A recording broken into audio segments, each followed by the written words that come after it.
భారత సైనిక దళాల పోరాట స్ఫూర్తిని అవమానించేలా సీఎం రేవంత్ రెడ్డి మాట్లాడటాన్ని తీవ్రంగా ఖండించారు బీఆర్ఎస్ నేత రావుల శ్రీధర్ రెడ్డి.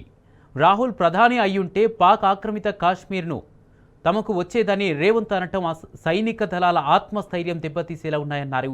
రేవంత్ రెడ్డి బాధ్యతాయుతమైన పదవిలో ఉండి సైనికుల మీద ఇలా మాట్లాడటం దుర్మార్గమన్నారు. రాష్ట్ర ముఖ్యమంత్రిగా ఉన్నటువంటి వ్యక్తి భారత సైనిక దళాల ఆత్మస్థైర్యం దెబ్బతినే విధంగా మాట్లాడడం అనేది అత్యంత దుర్మార్గమైన విషయం. ఆయన ఏమడుగుతున్నాడు? ఎన్ని రాఫెల్ జెట్లు కూలిపోయినాయి, ఎంతమంది సైనికులు మరణించారు? ఇది ఒక రకంగా సైనిక దళాల యొక్క ఆత్మస్థైర్యాన్ని, గౌరవాన్ని దెబ్బతీసే అంశం.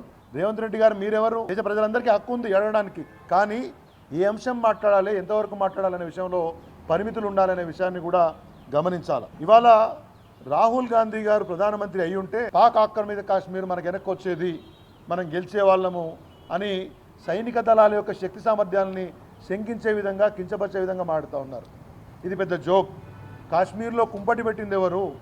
కాశ్మీర్ సమస్యకు కారణం ఎవరు? రాహుల్ గాంధీ గారి యొక్క మెప్పు పొందాలంటే మీకు చాలా మార్గాలు ఉన్నాయి. మీరు ఢిల్లీకి పోతే 30 సార్లు పోయినా 3 గంటలు గేటు బయట ఉన్నా కానీ రాహుల్ గాంధీ గారు మీకు అపాయింట్మెంట్ ఇవ్వట్లేదు, అది వేరు సంగతి.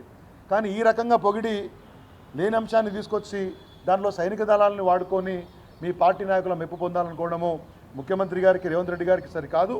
మీకు ఒక బాధ్యతాయుతమైనటువంటి పదవిని ప్రజలు ఇచ్చారు, దాన్ని దుర్వినియోగం చేయొద్దు. ఇవాళ బీజేపీ, కాంగ్రెస్ రెండూ కూడా దొందేలాగా డబుల్ స్టాండర్డ్స్తో వ్యవహరిస్తూ ఉన్నాయి. దేశం ఒక్కటిగా ఉన్న సందర్భంలో కాంగ్రెస్, బీజేపీ దుర్మార్గమైనటువంటి రాజకీయాలు చేయడం, ఆ రాజకీయాల్లో సైనిక దళాలను వాడటం అనేది, వారి పేరును గుంచడం అనేది సరైన పద్ధతి కాదు అనే విషయాన్ని కూడా